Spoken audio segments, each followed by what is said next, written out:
Assalamualaikum students, I'm your teacher Samra and this is your grammars lecture.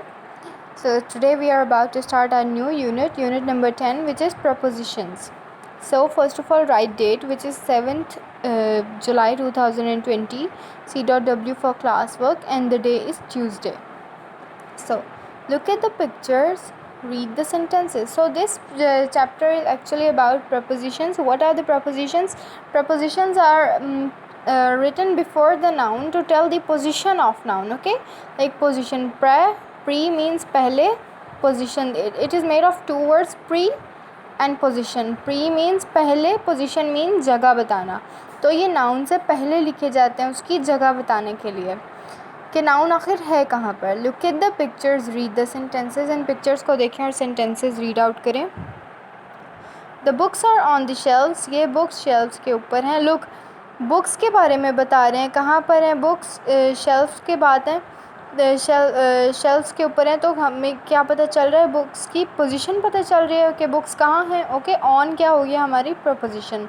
The boy is under the tree. बच्चा जो है वो दरख्त के नीचे बैठा हुआ है. तो अंडर से हमें ट्री की बॉय की पोजीशन पता चल रही है. So under is a preposition. Leroy wakes up at 6 o'clock. Leroy जो है वो 6 o'clock वेकअप कर बैठ उठता है. तो एट मीन्स एट हमें बता रहा. अगर हम बोलते लेरॉय वेक्स अप 6 o'clock तो फिर ये सेंस ना बनती. ठीक है, so it wouldn't be giving a full proper sense. That's why we have use preposition in between. It is hot in the afternoon. Afternoon means दिन के टाइम. हॉट मीन्स गर्म हो जाता है मौसम, गर्मी हो जाती है. So it is hot the afternoon बोल देते. अगर हम इन ना बोलते तो क्या सेंस बन रही थी? No, it wouldn't be giving sense. So it is hot in the afternoon. In on at, before, after. ठीक है, अगेंस्ट, अबव, बिटवीन, अंडर. ठीक है, ये सारे क्या होते हैं? प्रपोजिशंस होती हैं जो नाउन की पोजीशन बताती हैं. The words on, under, at and in are preposition. Words जो हैं ऊपर, नीचे, at, in, ये हमें अंदर means prepositions बता रही हैं. Prepositions are used to show where people, places and things are. Preposition हमें बताती हैं where means कहाँ पर हैं लोग, जगह और चीज़ें कहाँ पर होती हैं. हमें इन वर्ड से ये पता चलता है. They are also used to tell us when things happen. ये हमें ये चीज़ें भी बताती हैं कि चीज़ें कब होंगी. ठीक है, so read and learn. Read करें और इससे लर्न करें. Please give this ball to Tom. Please ये बॉल टॉम को दे दें. ठीक है, टू प्रपोजिशन हो गई. The letter M comes before the letter N. Letter M जो है वो एन से पहले आता है. सो बिफोर क्या हो गई? Preposition. Place the letter against the wall. Letter जो है वो वॉल पे रख दें, वॉल के आगे रख दें, दीवार के. ठीक है. The fan is above the sofa. Fan जो है वो सोफ़ा के ऊपर है. Jim is standing between Jack and Jill. Jim जो है.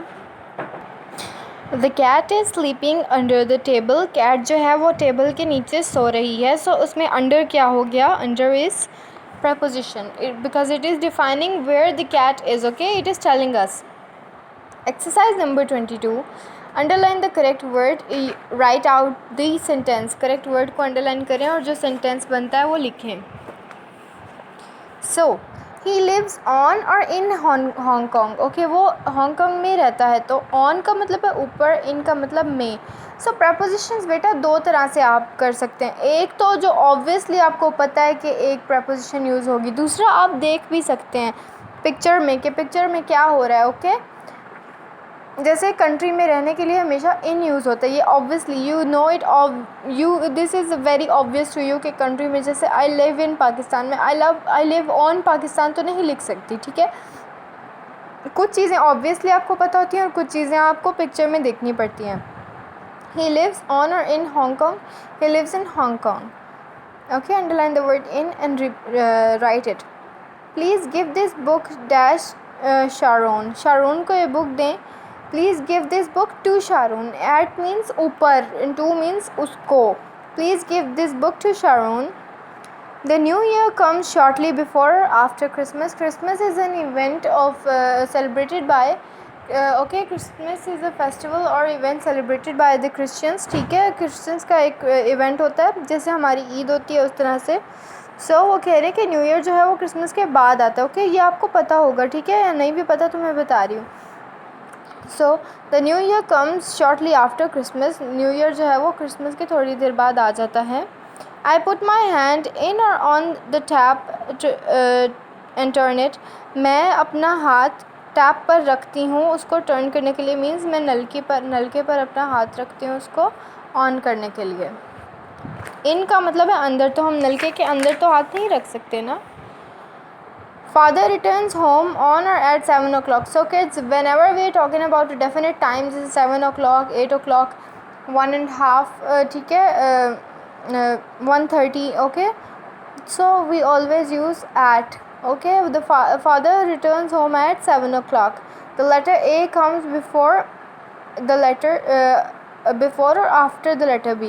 लेटर ए जो है वो बी से पहले आता है ना ए बी सी में, okay. The letter A comes before the letter B, okay. The students are in और all the on the hall, students जो है वो हॉल के अंदर हैं, हॉल में है, तो इन आएगा, okay. The students are in the hall. The school bus stopped on और at my house, school bus जो है वो मेरे घर पर रुकी। तो ऑन मीन्स, ऑन का मतलब है ऊपर किसी चीज़ के रुकना, आपके घर के ऊपर आके तो नहीं ना रुकती बस, एरोप्लेन थोड़ी है। The school bus stopped at my house, मेरे स्कूल बस मेरे घर पर उसके सामने आगे आके रुकी। The cat is sleeping under on the table, cat सो रही है under the table. Look, that's how you look at the picture. अगर कैट टेबल के ऊपर सो रही होती तो हम ऑन लिखते, अगर नीचे सो रही है तो अंडर लिखेंगे, okay. So under.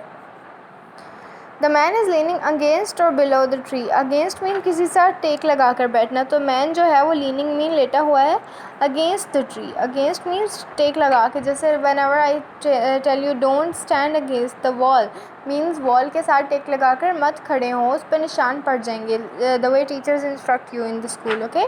So this is how the man is leaning. So class, next exercise number 23 is for your homework and exercise number 22 was for your classwork, and this reading was also for your classwork. I hope you do your homework regularly. Take care of yourselves till next class. Allah Hafiz.